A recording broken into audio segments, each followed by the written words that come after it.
Yes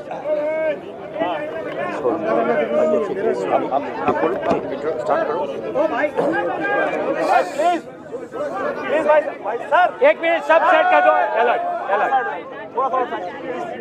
सब सहयोग करो, सबको मिलेगा। शांति रखो। मैडम थोड़ा भैया 1 मिनट स्टैंड। मनीष भाई स्टार्ट करो। हमारे बीच गौरव गोगोई जी, जो हमारे वरिष्ठ नेता है, लोकसभा में उप नेता है, और साथ साथ में पूरे देश की जो समस्या है इसको संसद में जिस तरीके उठाते हैं, हमारे बीच है। वो कांग्रेस वर्किंग कमेटी के बीच में आपसे बात करने आए। मैं विनती करता हूं गोगोई जी को वो पत्रकारों को संबोधित करें। धन्यवाद दोस्तों।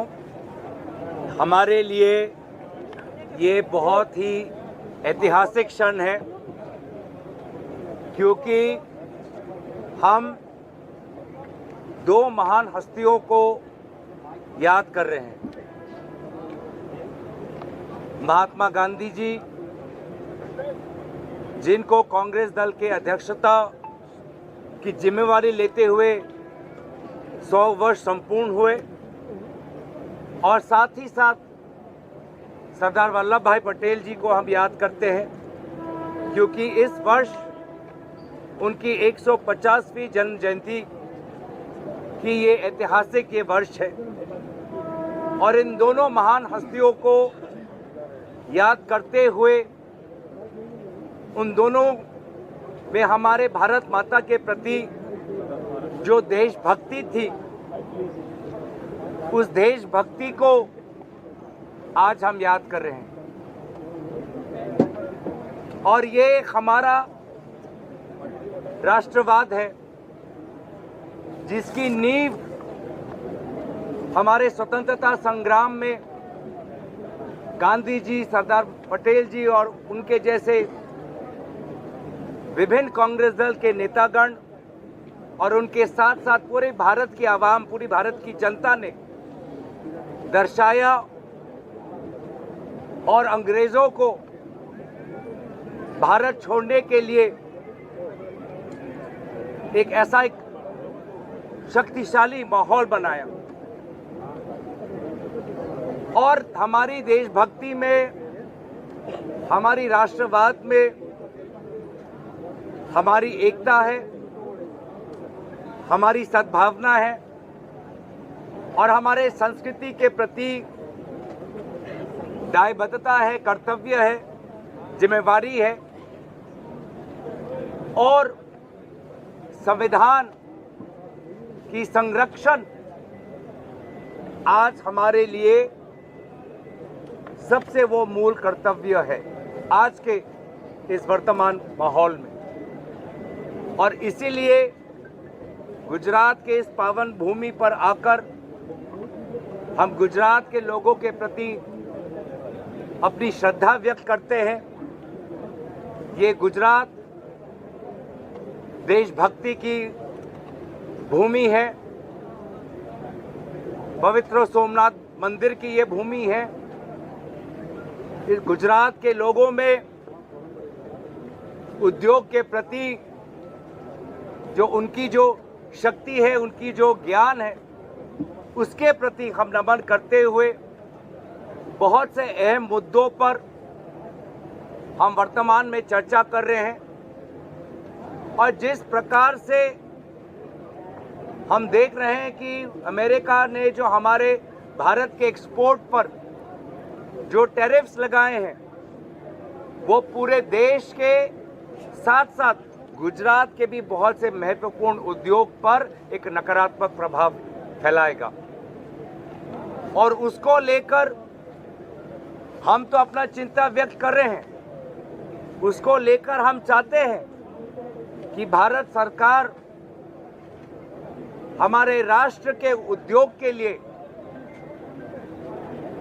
और मजबूती से अमेरिका के सरकार के साथ संवाद करे, लेकिन चुप्पी के बजाय हमें कुछ नहीं दिखता। ये टैरिफ्स हमारे छोटे छोटे लघु और मध्यम वर्ग पर एक बहुत ही नकारात्मक प्रभाव डालने वाला है। और मुझे अफसोस है कि गुजरात से आए हुए हमारे प्रधानमंत्री, उनको जिस प्रकार से नेतृत्व लेना चाहिए था इस विषय पर,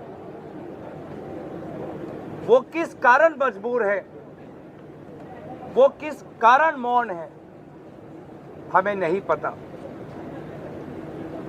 और बजाय हमारे छोटे उद्योग, किसान को बचाने के बजाय उसके विपरीत ये सरकार पिछले रात को हमारे गरीब और मध्यम वर्ग पर गैस सिलेंडर का दाम 50 रुपए बढ़ाकर उन्होंने और हमारा जीना और मुश्किल कर दिया। पेट्रोल और डीजल के प्राइसेस में जो गिरावट हुई है, ये सरकार साफ साफ मना करती है कि कोई राहत आम ग्राहक के पास जाए। तो ये किस प्रकार का अर्थव्यवस्था, किस प्रकार की अर्थनीति, जहां पर वर्तमान में एक के बाद एक चुनौतियां और बढ़ रही है हमारे किसान, हमारे कोऑपरेटिव, हमारे छोटे मध्यम वर्ग पर, हमारे केमिकल्स, हमारे टेक्सटाइल्स, हमारे लेदर, हमारे ऑटोमोबाइल क्षेत्र पर। तो इन विभिन्न बातों पर कांग्रेस पार्टी ने एक बहुत गंभीर राय ली हुई है। आज भी कुछ दिन पहले बांग्लादेश के सरकार के इंटरिम केयरटेकर मोहम्मद यूनुस साहब के साथ मिलने के बाद भी आज भी बांग्लादेश में अल्पसंख्यकों की जो उनको एक सुरक्षा मिलनी चाहिए, वो ना मिलने के कारण हम बहुत चिंतित हैं। और जो सरकार जो अपने आप को विश्वगुरु, और जो सरकार कहती है कि प्रधानमंत्री के कारण विश्व में हमारी ताकत बढ़ चुकी है, हम ना बांग्लादेश के मामले में कुछ सकारात्मक काम कर पाए हैं, ना अमेरिकन टैरिफ्स को लेकर कोई सकारात्मक काम कर पाए हैं, ना हमारा पड़ोसी देश चीन के साथ कोई हम सकारात्मक काम कर पाए। तो बहुत से अहम मुद्दों पर हमारी बात हो रही है और मुझे पूरा विश्वास है कि इस ऐतिहासिक कांग्रेस वर्किंग कमेटी से अहमदाबाद से आने वाले समय के लिए एक नया दृष्टिकोण, एक नई आर्थिक परिकल्पना, एक नई सामाजिक सोच, एक नई सांस्कृतिक ढांचा और लोगों में एक नई उम्मीद और जोश उजागर करे। धन्यवाद। गौरव जी, एक सवाल है जी। कुछ दिन पहले राहुल गांधी जी गुजरात आए थे, उन्होंने कहा था कि कुछ नेता कांग्रेस के बीजेपी से मिले हुए हैं और उन्होंने शादी वाले घोड़े और रेस वाले घोड़े का भी जिक्र किया था। तो क्या उस पर भी चर्चा हो रही है, कोई कड़ा कदम जो है वो पार्टी? देखिए, जब राहुल गांधी जी ने एक विचार रखी तो स्वाभाविक है कि उस विचार को हमें पालन करना है, गंभीर रूप से हमें उस पर काम करना है और भविष्य में हम उनके इस विचार के प्रति, हमारी जिम्मेवारी है कि उन्होंने हमारे समक्ष में यह बात रखी तो उनके बातों पर हम कितना आगे बढ़ पाएं, ये हमारी जवाबदेही जिम्मेवारी बनती है आने वाले समय में। रिगार्डिंग कोएलिशन, गठबंधन को लेकर के क्या बातचीत हो रही है, किन शर्तों पर रहेगा, क्या वो सहयोगी वर्तमान में भी सहयोगी रहेंगे या अपनी पार्टी को फैलाने के क्रम में जो थोड़ी नाराजगी हो रही है उस पर भी आपकी ध्यान? देखिए, विभिन्न राज्यों में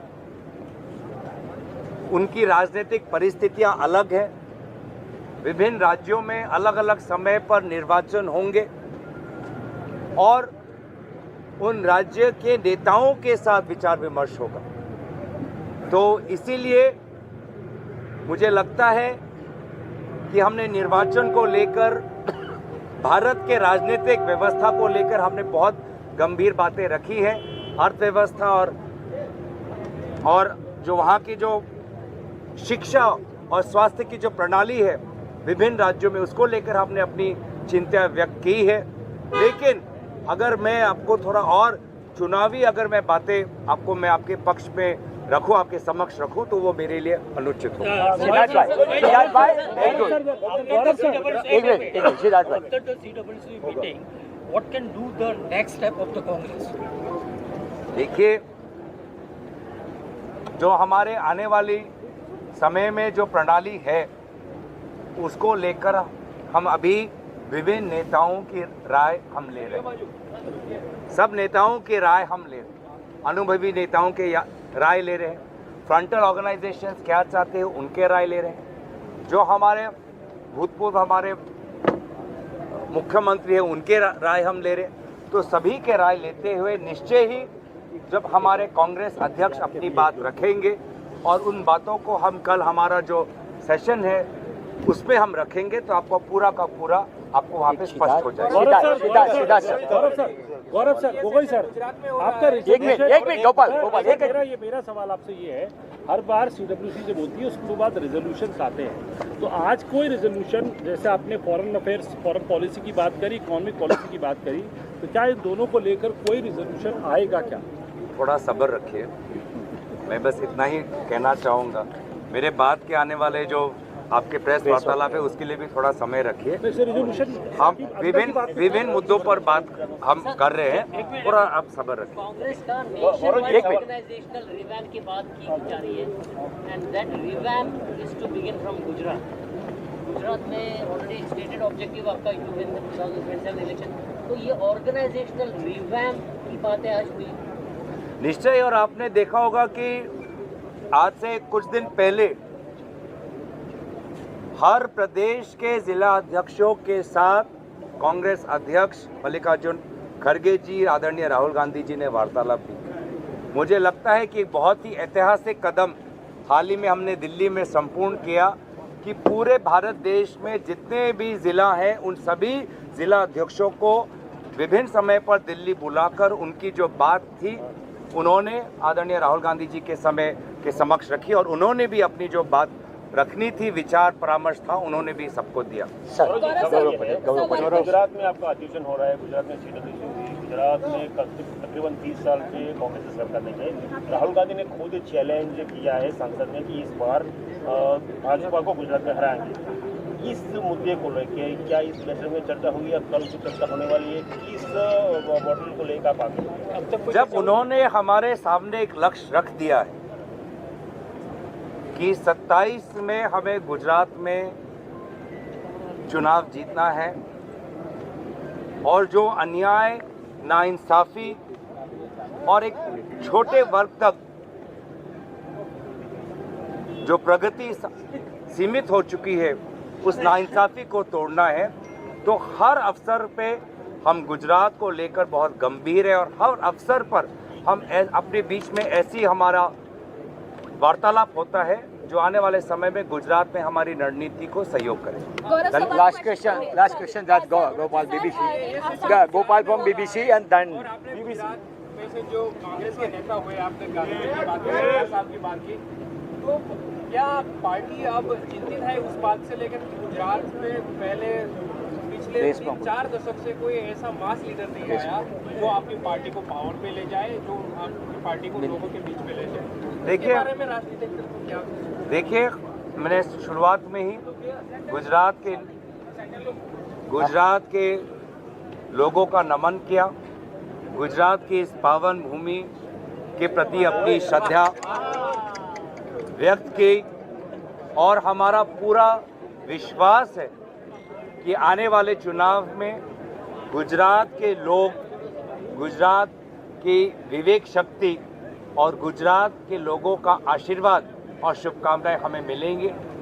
एक बड़ा लक्ष्य कुछ महीने पहले राहुल गांधी जी ने हम सब पर के समक्ष रखा है कि गुजरात को हमें जीतना है, और उस गुजरात के चुनाव में गुजरात कांग्रेस अकेला नहीं, पूरा AICC यहाँ पर गुजरात पे आकर गुजरात की कांग्रेस को और ताकतवर बनाएगी और पूरा AICC उस गुजरात के चुनाव को लड़ेंगे। धन्यवाद। Thank you very much. Thank you everyone.